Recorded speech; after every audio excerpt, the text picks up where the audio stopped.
Samantha, conta um pouco do seu início no esporte. Chegou a praticar outros esportes? Porque tem isso, às vezes o atleta passa por várias modalidades até se encontrar. Tem gente que já é amor à primeira vista. Conta um pouco dessa sua trajetória até chegar no judô profissional. Então, a minha vida no esporte, ela começou cedo. Eu comecei fazendo balé na escola, né, tradicional.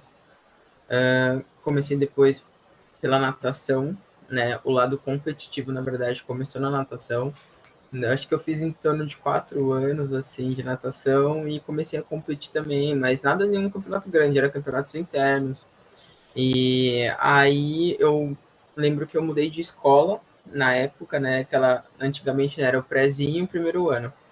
E aí, quando eu entrei no primeiro ano, a escola mudou e eu fiquei sem fazer atividade nenhuma, assim, um colégio novo, era tudo novo, então foi um ano que eu fiquei sem fazer nenhum esporte. Acabei que eu ganhei muito peso quando era nova e tudo mais, e aí no ano seguinte eu mudei de escola novamente, e nessa escola que meu irmão já estava, ele fazia judô. Ele é mais novo que eu, né? E aí eu falei, vamos entrar. E aí eu comecei a fazer judô no colégio e as coisas foram dando certo, né? Porque eu fiquei um ano na escola, competi só campeonato amistoso, pequenininho mesmo, de colégio. E meu professor, né, meu sensei, me convidou para treinar na academia dele no ano seguinte. Então eu fui e as coisas também começaram a progredir assim. Eu gostava do que eu estava fazendo, comecei a competir um pouco mais, me federei pela Federação Paulista na época, né? E aí os resultados começaram a aparecer, mas sabe quando a gente é um pouco inocente, a gente meio que não sabe muito bem o que está fazendo? Era mais ou menos assim. E, cara, desde então ficou, tipo assim, na época eu tava com 9 para 10 anos. Os resultados começaram a aparecer, eu acho que quando eu tava com 14 anos, 13 para 14 anos, foi o primeiro campeonato paulista, né, o primeiro estadual, o primeiro campeonato brasileiro. Não, que eu não fui campeã, mas eu acho que eu fiquei em terceiro, não me recordo. Depois teve, no ano seguinte, primeira seletiva, campeonato pan-americano, campeonato mundial. Eu estava com 14 anos, eu acho, primeiro campeonato mundial juvenil. Então, as coisas foram acontecendo, né, de acordo com que eu fui evoluindo. Assim, eu não vou falar assim que foi algo que eu sempre planejei, não. Eu gostava do judô, mas eu não sabia que eu gostava tanto dessa parte competitiva no judô. E você, eu percebi na rede social que você lê bastante, tem bastante livros, e alguns livros eu até já li, por exemplo, A Arte da Guerra, que é muito legal também. Qual é a importância dos livros na sua vida e até na prática esportiva? Cara, eu não vou falar assim que eu sempre gostei de ler, não. Mas foi um hábito que eu adquiri através de um amigo, primeiramente. Meio que começou um ano antes da pandemia, né? Aí na pandemia a gente tava conversando, assim, tipo assim, não tinha muita coisa para fazer na pandemia. Tipo, eu treinava dentro de casa. Eu treinava e dormia no mesmo lugar, no mesmo quarto. E a gente vai começando a ficar um pouco saturado. Eu comecei assim estudar bastante na pandemia, né? Eu terminei minha faculdade em 2019, então eu comecei a fazer cursos de educação física sobre monitoramento de treino, né, durante a pandemia. Então eu acabava que eu lia muitas coisas sobre isso, e tal, mas assim é maçante, né? Tudo que é essa parte acadêmica acaba ficando um pouco cansativo. E quando a gente é novo, a gente também acaba que não entende muitas coisas assim, sem a prática.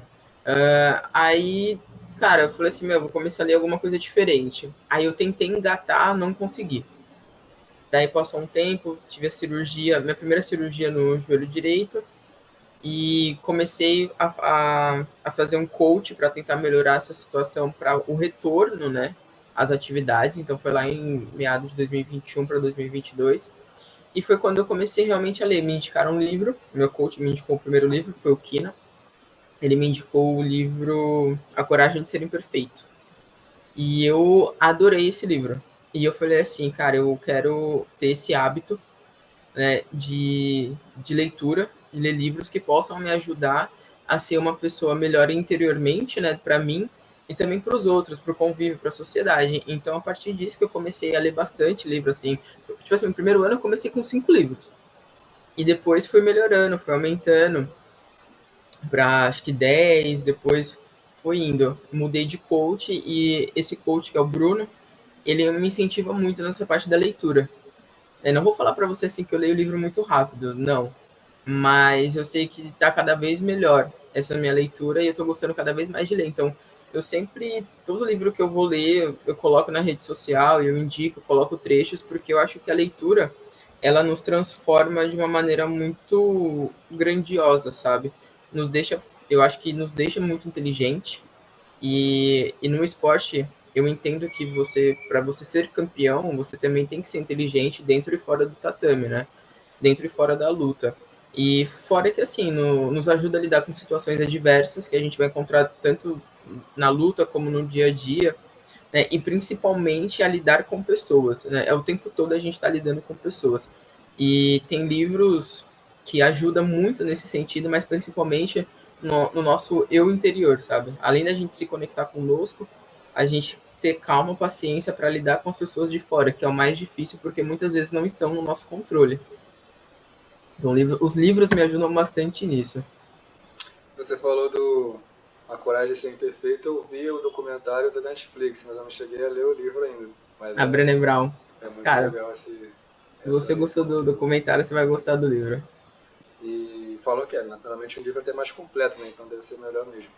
Tenho vontade de ler esse livro. E você também tem na rede social alguns vídeos do Bernardinho, também. Tem até de um pastor, se não me engano, o Dave. É, você tem. Como é que é a sua relação de esporte com religião? Você tem alguma prática religiosa que ajuda no esporte? Como é que funciona isso? Cara, tipo assim, eu sei que hoje, né, a galera tá muito mais intolerante, né, à religião e tudo mais. Eu cresci convivendo com diversas religiões. Eu não vou te falar que eu tenho uma em específico, não tem. Mas eu gosto de frequentar lugares que me agregam ali, assim, que me aceitam do jeito que eu sou e que me fazem me sentir bem, sabe? Eu tenho uma fé muito grande, que foi muito trabalhada também, principalmente pós minha primeira cirurgia. E eu tenho uma conexão com Deus que é minha, eu e ele acabou. Porque sem ele muitas coisas nada teria acontecido, né? Dizem que quando a gente está em baixa, né, nos piores momentos da nossa vida, é que a gente mais se apega a ele. E eu acredito que é verdade. Eu acredito que seja uma verdade, principalmente também se a gente é uma pessoa sensitiva, assim, eu diria. Eu gosto muito de ouvir alguns versículos, eu gosto muito de. Atualmente ouço todo dia o podcast do Café com Deus Pai.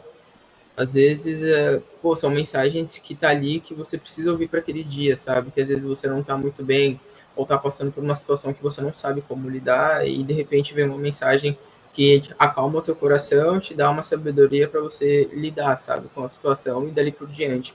Então, hoje eu falo que minha situação com a minha religião, melhor, com a minha fé, ela é, cara, 100% ótima, assim. E eu me sinto muito bem com isso. Pô, isso é legal porque tem essa. Muita gente fala sobre isso e às vezes não gosta muito de falar, porque não sabe o que a pessoa vai dizer. Apesar do Brasil ser um país que dá essa liberdade religiosa, ainda assim algumas pessoas têm esse receio. E é legal essa tua relação com a fé. E falando sobre o grande destaque que foi 2023, o Pan-Americano, que se passou na tua cabeça quando você conquistou a medalha? Porque imagino que passa um filme. Você consegue descrever o que passou na cabeça? Cara, com certeza, porque foi um ano de muita superação, né? Foi uma mudança muito radical que eu tive na minha vida, né? Eu saí de São Paulo, vim para o Rio de Janeiro. Primeira vez que eu literalmente estava morando fora de casa mesmo, com outras pessoas. Logo no começo do ano, assim, eu voltei para a seleção, ganhei a seletiva, mas também na minha primeira competição volta ao circuito internacional, eu tive uma lesão grave, em que eu optei por não operar naquele momento, e então foi um ano muito assim, cara. extremamente de superação, mas que deu tudo certo, sabe? Eu fico feliz pela trajetória, como foi feita até, até os Jogos Pan-Americanos, porque eu poderia ter tipo, voltado do circuito em fevereiro e poderia ter operado em março e talvez não, quase certeza que nada disso teria acontecido. Mas eu optei por não operar. Tive pessoas que me apoiaram, falaram que é uma decisão maluca, falaram.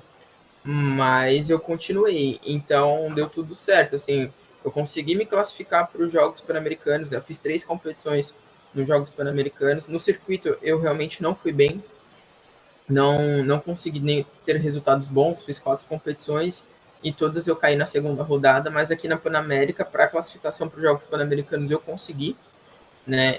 Mesmo com o joelho machucado, em todas essas competições eu estava com o ligamento cruzado anterior machucado, rompida, né? E fui indo. E nos Jogos Pan-Americanos eu tive um bom trabalho que eu fiz, foi mais ou menos durante 10 semanas, mais ou menos, de trabalho até chegar aos Jogos Pan-Americanos. E foi uma sensação, assim, muito boa, de dever cumprido, sabe? Uma coisa que, assim, eu trabalhei, fiz um trabalho muito bom e o resultado veio, né? Foi algo que deu certo. E depois dos Jogos Pan-Americanos, além de ter realizado uma conquista muito boa, não só para mim, mas principalmente para as pessoas que estão por trás de mim, foi uma situação assim, cara, agora eu preciso cuidar de mim, preciso cuidar do meu corpo. E foi por isso que eu optei operar meu joelho logo após os Jogos Pan-Americanos, para começar um novo ciclo, que começa logo após a Olimpíada esse ano. E o trabalho vai ser de 4 anos aí até nos próximos campeonatos mundiais e a próxima Olimpíada, né, Jogos Olímpicos. A pergunta até seria basicamente isso que você falou, sobre essa conquista, mas naturalmente nem todo mundo às vezes não percebe, mas ver um trabalho de equipe por trás, não é só a pessoa levantando a medalha. O levantar a medalha representa o seu esforço, o esforço de treinadores, pessoas que te apoiaram, familiares que deram incentivo, toda uma história por trás. E aí, como é que funciona para você agora, com essa conquista que foi muito importante na carreira, os próximos ciclos olímpicos? Muda muito o planejamento? Como é que é para você? Cara, o planejamento é praticamente assim, o mesmo, né? O que seria? Primeira coisa, Samantha, gosto de pensar primeiro nos objetivos pequenos, para depois a gente pensar nos grandes, né? Tipo assim, até os Jogos Pan-Americanos, eu não sabia que era possível eu conseguir ir para os Jogos Pan-Americanos. Mas as coisas aconteceram e eu fiz dar certo. Foi muito trabalho, foi. Então, pô, deu certo, ó. Então, assim, acredito, pô, agora tem um Mundial, né, que é uma conquista pessoal que eu quero ter, tem os Jogos Olímpicos, tem, assim, você ser uma pessoa constante, né, ao longo do ciclo de 4 anos. Então, abriu a cabeça falando assim, cara, é possível isso acontecer. Então, vamos trabalhar para isso, né? Mas eu tenho essa lesão não. A minha cirurgia é uma cirurgia recente, mas o meu objetivo hoje, com certeza, é trabalhar em cima dela para voltar 100%. No final do ano vai ter o Troféu Brasil, que é a minha primeira competição pós-cirúrgico, e ter com certeza um excelente desempenho, né? Assim, tem muito trabalho para ser feito, tem, mas também tem muito tempo para isso acontecer. E esse realmente é o meu primeiro objetivo agora. E após o Troféu Brasil, pô, aí eu vou pensar em seletiva para voltar para a seleção, depois, se dando tudo certo, voltar a competir no circuito, porque é muito duro. Pô, as meninas são bem mais fortes, é um judô totalmente diferente, então a gente tem que se preparar para isso, né? Tem que fazer uma periodização muito boa, uma programação muito boa comigo, mais os meus técnicos, a seleção e etc.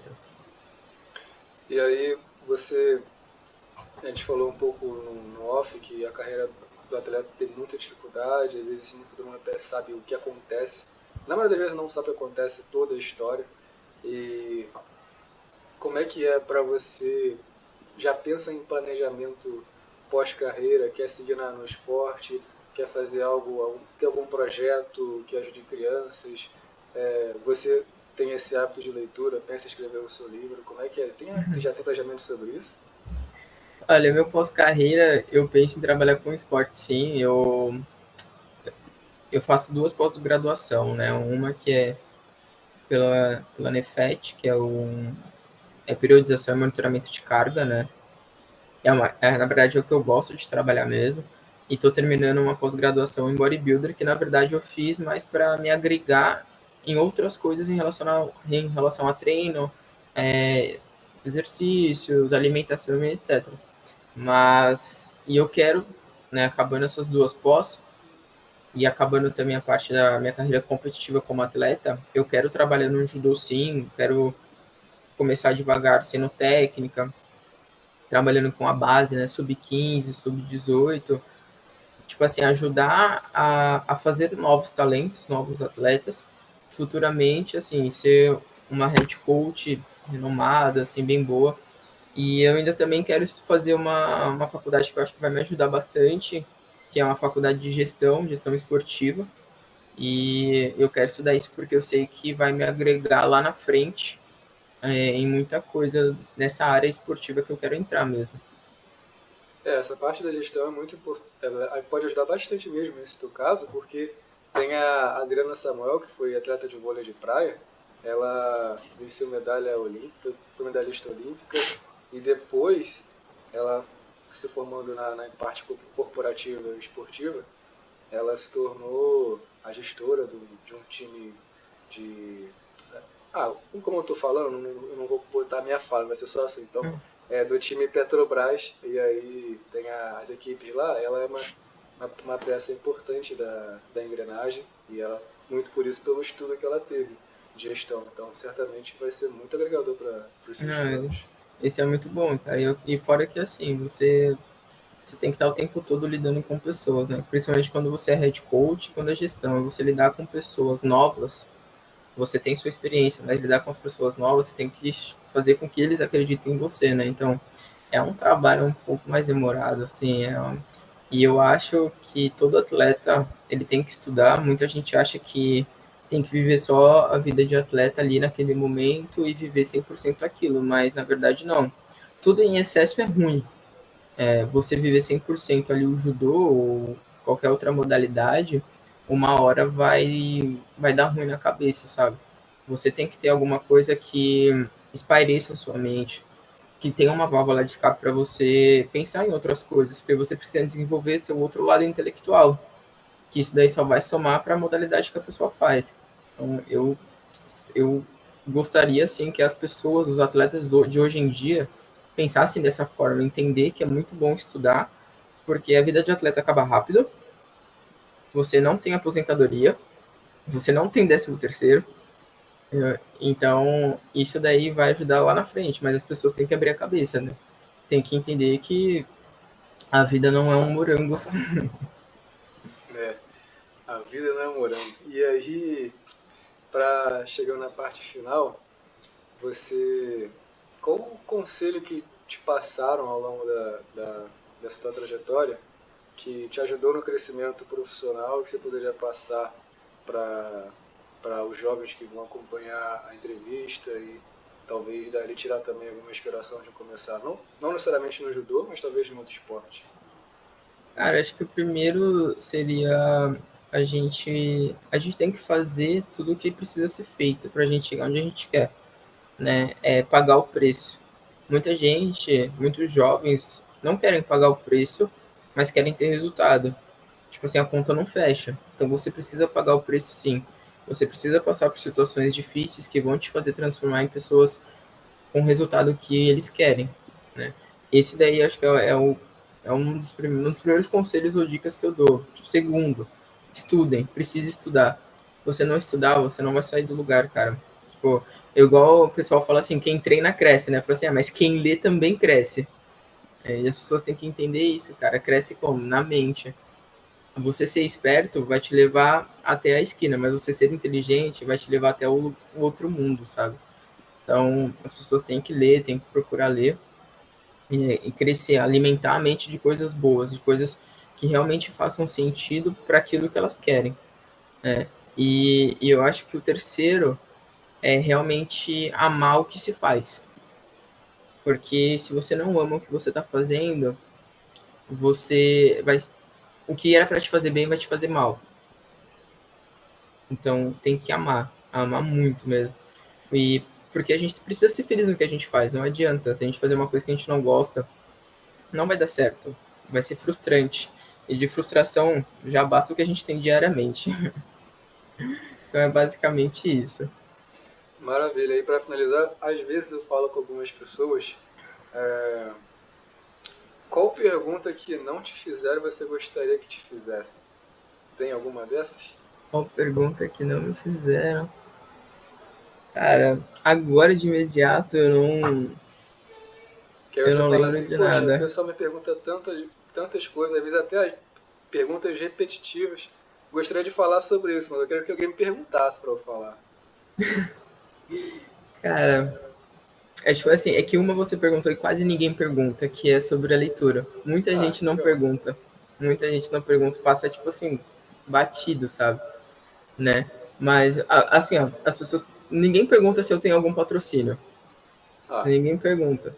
tem? E eu falo, não tenho patrocínio e eu quero um patrocínio, eu preciso. Entendeu? Assim, e as pessoas esquecem, acham que a gente ganha dinheiro o suficiente. Tipo, só que não, cara, não. Não, então a gente sempre. Eu tô, pô, em busca de muitos patrocínios, é uma necessidade minha. Eu tinha um patrocínio de uma farmácia de manipulação, mas acabou que não tem mais. Eu tô em busca de outros. É um pouco complicado de achar, mas, pô, é uma necessidade absurda que tem. E as pessoas ainda falam assim: ah, mas o que eu vou ganhar em troca? Eu falei, cara, é uma visibilidade, mas tudo isso é conversado. É. Tudo isso é conversado, mas muita gente não quer. As empresas acham que, na verdade, você patrocinar um atleta é gastar dinheiro, mas não é bem por aí. Né? Tem leis de incentivo que ajudam, né, os patrocínios a bater no imposto de renda, sabe? Tipo, tem algumas coisas do tipo, mas as pessoas também têm que quererem, né? Tem que querer ajudar, não é só o atleta ir atrás. Tipo assim, eu tô indo, tô buscando, é uma coisa difícil, mas, pô, tem que buscar. É uma surpresa, porque, poxa, campeã pan-americana, dificilmente a pessoa que de fora do circuito imagina que não vai ter um patrocínio, né? Mas serve de Não. motivação para você. Eu estava numa cobertura muito legal sobre do Rio Open, um evento de tênis, e tem uma história muito bonita do tenista argentino chamado Mariano Navone. Ele venceu o brasileiro que tá Sim. crescendo agora, o Fonseca. Ele não tinha patrocínio há uns 6 anos atrás. Aí ele buscava, a vida dele se resumia a treinar com um pouco recurso que ele tinha, porque o tênis é um esporte caríssimo, Sim. e na período da tarde para a noite, ele mandava mensagem de WhatsApp, e-mail para várias marcas, vários empresários, tentando um patrocínio. E aí tem um print do WhatsApp dessa época, de o primeiro contrato dele, que eram 6 raquetes, algumas bolas, coisas muito básicas. E até o cara falou, acho que isso tá bom para um primeiro contrato. E aí ele começou a treinar com aquilo ali, deu a vida dele, e ele tem acho que um ano e meio de profissional. E as primeiras vitórias dele no torneio ATP, no calendário ATP, foram nesse Rio Open agora. Até então ele não Ah, tinha que legal. vencido. E aí ele venceu até a final. Ele foi do qualifying até a final. E até antes da final ele tinha vencido, tinha somado um valor acho que de 200 mil dólares, algo assim. Então aí esse era o patrimônio dele geral. E só nesse evento agora ele teve acho que uns 200 e pouco. Então assim, ele dobrou o valor dele em um torneio. Aí quer dizer, Sim. na primeira oportunidade que ele teve ele conseguiu, mas cara, é difícil. Mas, realmente quando consegue, então vamos continuar. Tem que ir atrás mesmo, assim. É uma coisa até um pouco desgastante pra gente que é atleta, que era algo que a gente não deveria se preocupar, né? Mas tipo assim, é necessário, não tem como. Então, tem que ir, tem que buscar encontrar as pessoas certas. Né? Tipo, e ele conseguiu porque teve um cara que acreditou nele. Sim. E aí é continuar com os amigos, familiares. A gente, no que a gente puder, fazer entrevista, divulgar também. Pode falar, a Natália já sabe, sempre que tem alguma pessoa disponível para entrevistar, a gente entrevista. E é isso aí. Mas cara, a vida de vocês é. Eu gosto de conversar muito com pessoas assim, porque sempre são um aprendizado, tanto para os leitores quanto também para a gente que conversa. Porque, Ah, acredito. cara, vocês passarem de lesão, por exemplo, para voltar ao campeonato, tem aquela coisa do caramba, como é que vai ser na volta, e vocês treinando, tem sempre um. Cara, e é muito, assim, essa parte assim de lesão, eu voltei em 2022. Eu tive uma lesão no joelho direito, foi uma lesão de cartilagem grande, tipo assim, tinha um buraco no meu joelho, assim, enorme. Pô, demorei mais ou menos 9 meses para voltar 100%. E a primeira competição que eu fiz foi o Troféu Brasil, que é o campeonato mais importante do ano para todos os clubes, assim, que é uma visibilidade muito grande, envolve muita grana, né, interna e etc. Então aí eu voltei e eu falei assim, putz, eu lembro que eu falei assim pro meu preparador físico, falei, cara, mas é um campeonato muito duro, né, cara, muito difícil. Aí ele falou assim, não tem problema, tipo assim, você tá bem preparada. Eu falei, tudo bem, mano, então vamos. Fiz um trabalho muito bom em parte técnica, física e principalmente mental, muito bom mesmo. Aí, e agora eu tô praticamente passando pela mesma situação, só que um pouco pior, porque dessa vez o meu joelho, eu fiquei praticamente 9 meses com o meu joelho bem machucado, né? Eu estourei o LCA no começo do ano, em janeiro, final de janeiro, e eu só fui descobrir isso no carnaval. O ano passado o carnaval foi mais ou menos dia 25, 26 de fevereiro. Só descobri isso quando eu voltei pro Brasil. Passei 3 meses cuidando e voltei a competir em julho. E aí eu fiz uma porrada de competição seguida e tudo mais. Só que perto dos Jogos Pan-Americanos acabou que eu machuquei mais o joelho. Nos Jogos Pan-Americanos eu acabei machucando mais ainda. E aí quando eu fui ver, cara, tirei ressonância, o joelho tava todo estourado, todo. Eu falei, mano, vou fazer cirurgia. Então, eu operei LCA, operei menisco, operei anterolateral, eu operei cartilagem. Aí foi uma cirurgia, pô, de 3 horas. Para um joelho é muita coisa. E eu, de novo, vou voltar no Troféu Brasil. Um campeonato duro, um campeonato forte. Mas eu sei que eu tô muito melhor e eu acredito que vai dar tudo certo. Assim, vou fazer o meu melhor ali e eu sei que, pô, vai dar. Eu sei que vai dar muito bom. De alguma maneira ou de outra vai.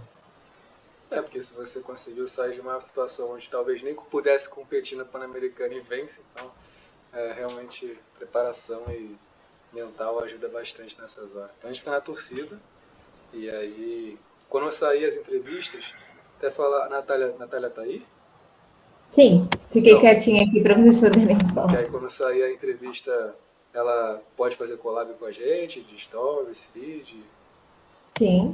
porque aí a gente, ô Samantha, eu dei uma vacilada na entrevista com o Espíndola, o tenista de tênis de mesa. Pô, eu esqueci, cara. Foi muita coisa acontecendo, aí eu não consegui fazer a divulgação. Aí nesse eu vou me comprometo. A próxima semana eu vou estar entregando uma parcelada assim. Que deve sair umas 3, 4 entrevistas. Aí eu vou agendando e eu vou mandando pra Natália, pra você, pra gente ver como pode fazer a collab na rede social. Ah, beleza, isso é rede social de menos, cara. Tudo compartilho, coloco lá, tá tudo.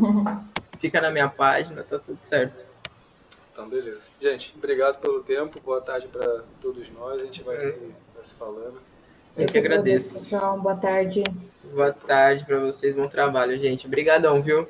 Show de bola. Um abraço. Beijo, tchau, tchau. Bom.